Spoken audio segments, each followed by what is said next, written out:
అసలక్కడ ఏం జరిగింది? కలెక్టర్ మారువేషంలో జిలేబీ విక్రయిస్తుండగా లంచం తీసుకున్న వ్యక్తి వచ్చి దుకాణం మొత్తాన్ని తగులబెట్టాడు. షాపును ధ్వంసం చేశారు.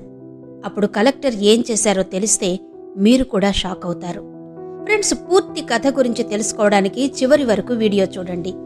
ఈ కథ సురేంద్ర శర్మ వ్యాస్ దగ్గర నుంచి మొదలవుతుంది. గుజరాత్లోని ఆమ్రాపూర్ నగరంలో తన పూర్వీకుల స్వీట్ షాప్ని నడిపేవారు. సదర్ బజార్లోని అతని స్వీట్ షాప్ చాలా ప్రసిద్ధి చెందింది.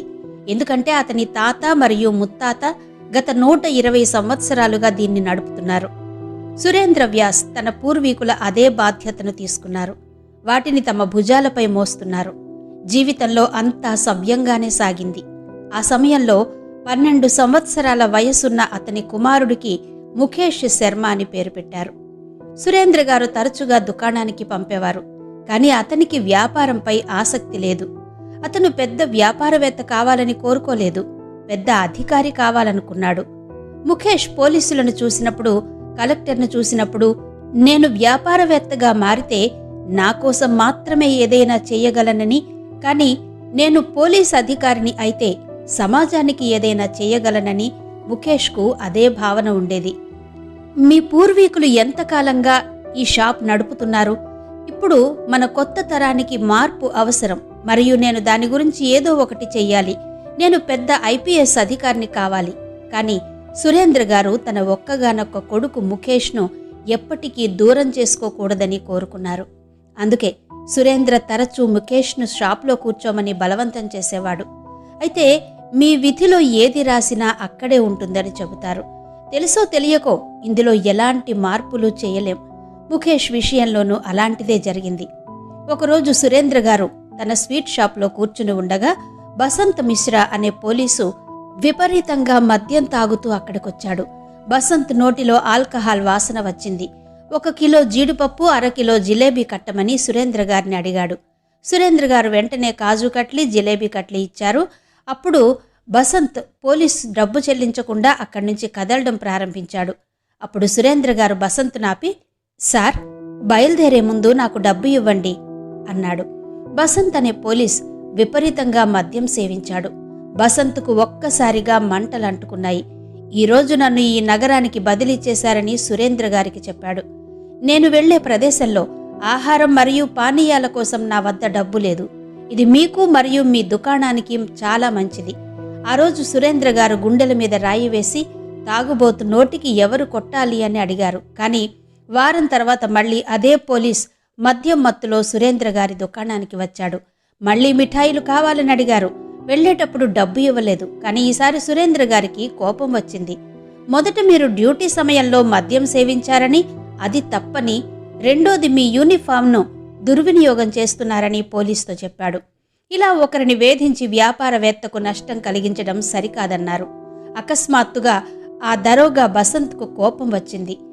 అతను చాలా కఠినమైన మరియు రాతి హృదయం కలిగిన వ్యక్తి. సురేంద్ర గారికి గట్టిగా చెంపదెబ్బ కొట్టాడు. అతను వణికిపోయాడు. ఆ తరువాత ఇన్స్పెక్టర్ నిశ్శబ్దంగా అక్కడి నుండి వెళ్లిపోయాడు. మరియు 5 నిమిషాల తర్వాత ఒక పెట్టెలో పెట్రోల్ తీసుకువచ్చి దుకాణం మొత్తం చల్లడం ప్రారంభించాడు. సురేంద్ర అతన్ని అడ్డుకుంటున్నాడు. మీరు అసలేం చేస్తున్నారు?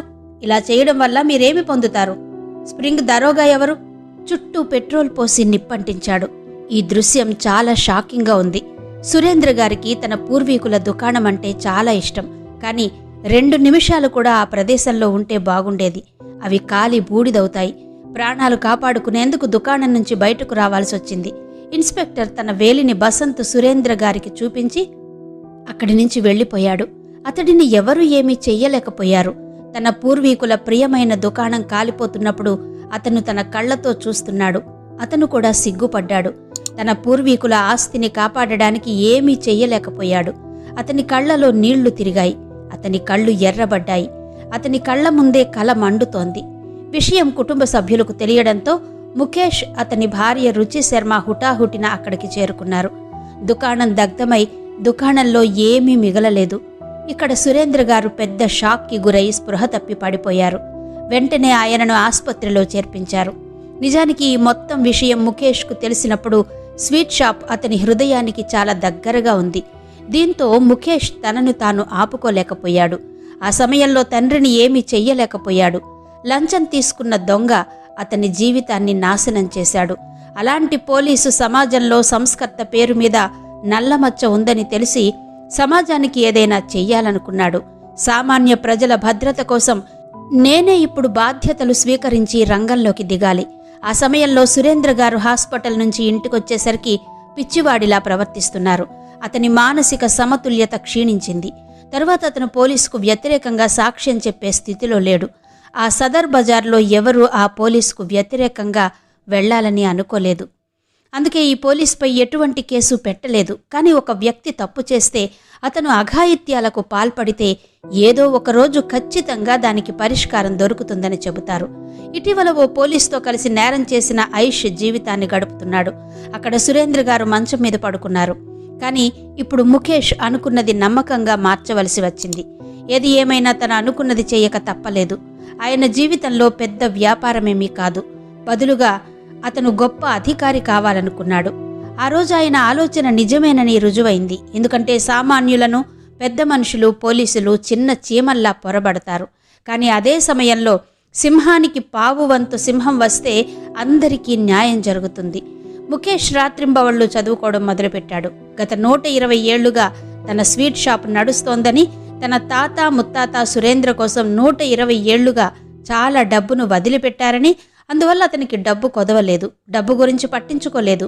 ముఖేష్ తల్లి రుచి శర్మ అతన్ని రాజస్థాన్లోని అమ్రేలీ నగరంలోని పెద్ద కళాశాలలో చేర్పించారు. కానీ ముఖేష్ తన గ్రాడ్యుయేషన్తో పాటు యూపీఎస్సీకి ప్రిపేర్ కావాలనుకున్నాడు.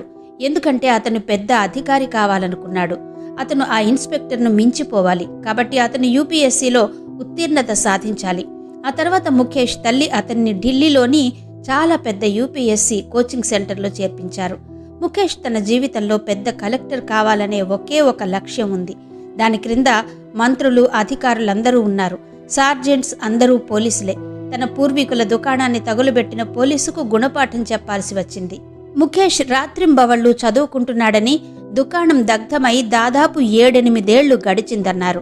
ముఖేష్ జీవితంలో ఒకే ఒక లక్ష్యం ఉంది. పెద్ద అధికారిగా మారి తన దుకాణం కోసం ఆ పోలీసుపై ప్రతీకారం తీర్చుకుంటాడు. ఇంతలో అతను అమ్రాపూర్ వెళ్ళినప్పుడు అతను ఉద్దేశపూర్వకంగా కాలిపోయిన దుకాణాన్ని చూడడానికి వెళ్లేవాడు. ఎందుకంటే ముఖేష్ ఆ స్థితిలో దుకాణాన్ని చూసినప్పుడు అతని పగ యొక్క మంటలు మరింత తీవ్రంగా ఉన్నాయి. తన తండ్రి మానసిక సమతుల్యత సరిగ్గా లేకపోవడం చూసినప్పుడు అతను మరింత కోపంగా ఉన్నాడు. అతను తన లక్ష్యాన్ని సాధించడానికి మరింత కోరుకున్నాడు. దాదాపు 2-3 ఏళ్లు బాగా చదివి గ్రాడ్యుయేషన్ పూర్తి చేసిన ముఖేష్ తన శరీరాన్ని, మనసును డబ్బులో పెట్టాడు. అతను యూపీఎస్సీ పరీక్ష రాసినప్పుడు దేవుడు న్యాయం చేశాడని, అతని కలను నెరవేర్చాడని, దేశవ్యాప్తంగా మంచి ర్యాంకు సాధించారన్నారు. ఈ విషయాన్ని ముఖేష్ తన తల్లికి చెప్పగా ఈ వార్త అతని తండ్రి సురేంద్రజీ వ్యాస్ చెవులకు చేరడంతో అతని తల్లి ఆనందంతో ఉప్పొంగిపోయింది. దాంతో వారు కూడా చాలా ఏళ్ల తర్వాత హ్యాపీగా కనిపించారు. ఇప్పుడు విశాల్కు government car, government house, power ఉండబోతోంది. కాబట్టి ఇప్పుడు జీవితంలో అంతా సవ్యంగానే ఉంటుందని అనిపించింది. అతనికి మెరిట్ ఆధారంగా విశాల్ ఇంటర్వ్యూలో చాలా బాగా ఉత్తీర్ణత సాధించాడు. అమ్రేలీ నగరంలోని ఒక ఫీల్డ్ యొక్క కలెక్టర్గా ప్రకటించబడ్డాడు. అయితే 10 ఏళ్ల తర్వాత కూడా ఆ పోలీస్ అమర్పూర్లో విధులు నిర్వహిస్తుండడంతో ముఖేష్ అమర్పూర్ వెళ్లాలనుకున్నాడు. ఇప్పటికీ ఆ పోలీసు డ్యూటీ సమయంలో మద్యం సేవించి మహిళలను వేధిస్తుంటాడని, పేదలకు అన్యాయం చేస్తున్నాడని ముఖేష్ చాలా మంది ద్వారా విన్నాడు. 2-3 ఏళ్ల పాటు కలెక్టర్ పదవిని సక్రమంగా నిర్వర్తించారు. ఆ నగరంలో ఏర్పాట్లు బాగున్న తర్వాత ముఖేష్ ఒక దరఖాస్తు దాఖలు చేశాడు. అందులో అతను నా స్థానిక ప్రాంతం అమరాపూర్లో కలెక్టర్ పోస్టుకు వెళ్లాలనుకుంటున్నానని, అక్కడ నేరాన్ని అంతం చేయాలనుకుంటున్నానని పరిపాలనకు చెప్పాడు. క్షీణిస్తున్న వ్యవస్థను బాగు చేయాలని అనుకుంటున్నాడు. ముఖేష్ దరఖాస్తు సంఘ సంస్కర్త కావడంతో వెంటనే స్టాంపు వేశారు. 3 ఏళ్ల తర్వాత అమరాపూర్కు చెందిన బాలుడు మళ్లీ అమరాపూర్ కలెక్టర్ అయ్యాడు. అతని తల్లిదండ్రులు చాలా సంతోషించారు. అమరాపూర్ చేరుకున్న తర్వాత ముందుగా కలెక్టర్ తన దుకాణానికి చేరుకున్నారు. ఆ రోజు కూడా అదే తరహాలో అతను దహనం చేశాడు. వెంటనే పునరుద్ధరణ ప్రారంభించారు. ఆ షాపును చూస్తేనే తన తండ్రి ఆరోగ్యం బాగుంటుంది కాబట్టి ఆ షాపును మళ్లీ ప్రకాశింపచేయాలనుకున్నాడు అతను. ముఖేష్ తన సొంత డబ్బులతో దుకాణాన్ని పునరుద్ధరించాడు. తన పూర్వీకుల దుకాణాన్ని పునః ప్రారంభించారు. తన దుకాణం చెక్కు చెదరకుండా ఉండడాన్ని చూసిన సురేంద్రజీ వ్యాస్ నెమ్మదిగా కోలుకోవడం ప్రారంభించాడు. తన పూర్వీకుల దుకాణాన్ని అమితంగా ప్రేమించడం వల్ల అతని పరిస్థితి మెరుగుపడింది మరియు ఇప్పుడు మంచి దుకాణం అతని నవ్వుకు కారణంగా మారుతోంది. నిజానికి ఈ దృశ్యం చాలా ఎమోషనల్గా అనిపించింది. అతను మళ్లీ దుకాణంలో కూర్చోవడం ప్రారంభించాడు. కానీ అతను తన క్రింద 2 యువకులను ఉంచాడు. అయితే సురేంద్రజీ వ్యాస్ ఏళ్ల తరబడి కాలిపోయిన దుకాణాన్ని తిరిగి తెరిచాడని తెలుసుకున్న పోలీస్ చలించిపోయాడు. ప్రజలు నాకు వ్యతిరేకంగా వెళ్లడం మొదలు పెడితే సమాజంలో నా పరిస్థితి ఏంటి అని ఆలోచించడం మొదలుపెట్టాడు. అప్పుడు నన్ను చూసి ఎవరూ భయపడరు. అప్పటి వరకు సురేంద్ర గారు ఇటీవల నియమితులైన కలెక్టర్ గారి తండ్రి అనే విషయం ఆయనకు తెలీదు. ఆ పోలీసు గర్వంతో ఉలిక్కిపడ్డాడు. ఆ రోజు మళ్లీ తాగి దుకాణానికొచ్చాడు. ఆ సమయంలో ముఖేష్ తన కార్యాలయంలో పనిచేస్తున్నాడు. ఆ సమయంలో కలెక్టర్ బిజీగా ఉన్నారు. కానీ ఆ పోలీసును చూడగానే సురేంద్రకు వణుకు మొదలైంది. 8 నుంచి 10 ఏళ్ల వయసు వరకు అదే ఇమేజ్ అతని మదిలో ఏర్పడి అతని మనస్సులో ఒక భయం ఏర్పడింది. నేను దేనికైనా వద్దని చెబితే అది మళ్లీ దుకాణాన్ని తగలబెడుతుంది లేదా నన్ను కూడా తగలబెడుతుంది. ఆ పోలీస్ మాటలన్నీ సురేంద్ర గారు అంగీకరించారు. వెంటనే అతను అడిగిన స్వీట్లన్నీ అందచేశారు. అప్పుడు పోలీస్ చిరునవ్వు నవ్వి అతని బుగ్గ మీద తట్టి చాలా బాగుంది అన్నాడు. మీ నుంచి అదే ఆశించాను. ఆ రోజు ఆ పోలీసు డబ్బులు చెల్లించకుండానే అక్కడి నుంచి వెనుతిరిగాడు. కలెక్టర్గా ఉన్న ముఖేష్ సాయంత్రం ఇంటికి చేరుకోగానే అతని తండ్రి అసలు విషయం చెప్పాడు. వారు నమ్మలేకపోయారు. ఎంతైనా ఒక మనిషి అంత బలహీనంగా ఎలా ఉండగలడు? ఒకసారి ఒకరికి అన్యాయం చేస్తే, ఒకసారి ఒకరిని దోచుకున్న తర్వాత మళ్లీ ఇలాంటి నీచమైన పని ఎలా చేస్తారు? ఇప్పుడు ముఖేష్ జీ కలెక్టర్ సాహెబ్ ఆ పోలీసుకు రెడ్ హ్యాండెడ్గా గుణపాఠం చెప్పాలనుకుని ఏదో ప్లాన్ చేయడం ప్రారంభించాడు. అతని ఎముక ఒకటి కోసింది. ఇప్పుడు విశాల్ వయసు 8 ఏళ్లు కాదు, 25 ఏళ్లు. కాబట్టి అతన్ని జైల్లో చూడాలనుకున్నారు. ఇప్పుడు ఆ పోలీస్పై ప్రతీకారం తీర్చుకోగలిగాడు. ఇప్పుడు మీకు వినడానికి ఉత్సాహాన్నిచ్చేలా ఒక ప్లాన్ చేశాడు. ముఖేష్ ఏం చేశాడంటే ఇది నిజంగా మొత్తం సమాజానికి ఒక కొత్త విప్లవాన్ని తీసుకొచ్చింది. తన తండ్రికి న్యాయం చేయాలని, ఆ ప్రాంతంలోని పేదలకు న్యాయం చేయాలని, ఆ పోలీసు భయాన్ని తగ్గించాలని ఆయనే స్వయంగా మిఠాయి పంపాడు. నుదిటిపై తలపాగా కట్టుకుని శరీరంపై దుస్తులు ధరించాడు. కింగ్ ధోతి ధరించి తన షాపులో జిలేబీ తయారు చేయడం ప్రారంభించాడు. కలెక్టర్ సాహెబ్ మారువేషంలో జిలేబీ తయారు చేస్తున్నాడు. కేవలం సాకులు వెతుక్కుంటూ వచ్చిన పోలీస్ మరోసారి మిఠాయిలు తెచ్చుకోవడానికి తప్పకుండా వస్తాడేమోనన్న భయం అతనికి కలిగింది. సురేంద్ర ఆ తర్వాత అతడిని అవమానించి మరోసారి దుకాణానికి నిప్పు పెడతాడు. కానీ ఇప్పుడు అది వేరే విషయం. ఇప్పుడు ఆ షాపులో సురేంద్ర గారు కాదు, కలెక్టర్ సాహెబ్ ముఖేష్ స్వయంగా మారువేషంలో కూర్చున్నారు.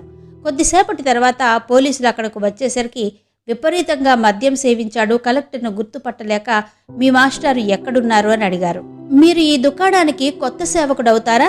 వెళ్ళి మీ యజమానిని పిలవండి, నేను స్వీట్లు కొనాలి. అప్పుడు కలెక్టర్ ముఖేష్ నేను ప్రస్తుతం ఇక్కడ ఉన్నానని చెప్పారు. నీకేం కావాలన్నా ఇస్తాను. ఆ తర్వాత పోలీస్ తన చేతులతో కాగితంలోని కొన్ని జిలేబీలు పెట్టి బ్యాగ్లో ఇచ్చాడు.